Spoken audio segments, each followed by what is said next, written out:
Hi guys, for today's video, I will teach you how to download Google Play Store on your iPhone or iPad. First, go to Settings.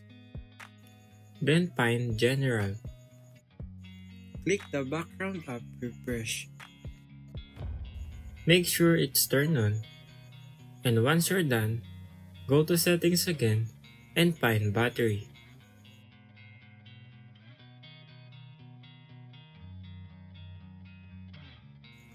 Make sure that the low power mode is disabled cause it may interfere the installation. Once it's okay, go to Safari. Search for the website called incheckapp.org.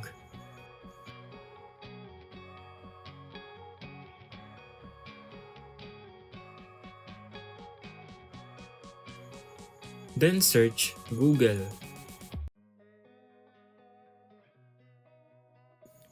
Look for Google Play Store, then tap on it. To download it, just click the Start Injection, then wait for it to complete. Then that's it. That's how you download Google Play Store on your Apple device. Thank you guys for watching this video and see you on my next tutorials.